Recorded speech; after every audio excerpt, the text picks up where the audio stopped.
Now, what is this chronically online condition, you may be thinking? Essentially, it's when someone treats their life as a work of fiction and inserts themselves as a protagonist in their own story, and it often comes with a side of individuality complex and a self-centered point of view, as Urban Dictionary likes to claim. But being the main character in your life isn't necessarily a bad thing.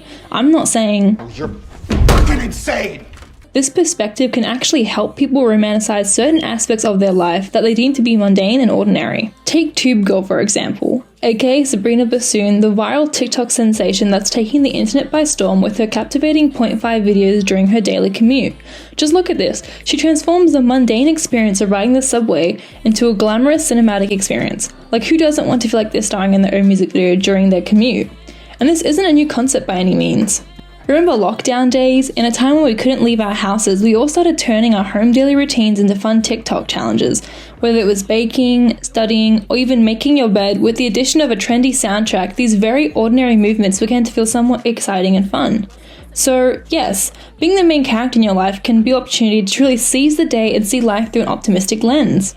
Carpe diem! Seize the day! But this starts to become a syndrome of a sort when people get so absorbed in themselves to the point they develop a self-centered point of view and individuality complex. TikToker Sarah the Book Fairy delves deeply into this phenomenon in relation to our social media consumption. What about me effect is when someone sees something that doesn't really pertain to them or they can't fully relate to, and they find a way to make it about them, or try to seek out certain accommodations for their very nuanced, personalized situation.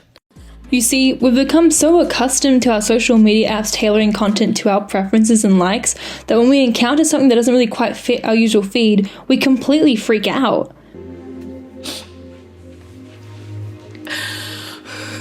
The more we're treated like the main character by our social media algorithms, the more we'll start expecting to see it everywhere else, and that's where the syndrome kicks in. And in the digital era, this syndrome is only amplified thanks to the heavy reliance of most social media apps and AI algorithms to make curated content just for us. And yes, this sounds lovely and convenient, but here's the kicker. This dependence on AI technology comes with the risk of being trapped in a filter bubble. Coined by Eli Pariser, the term essentially means that since our feeds are super personalized, you're likely only exposed to content that validates and confirms your existing beliefs and views, effectively emitting others out.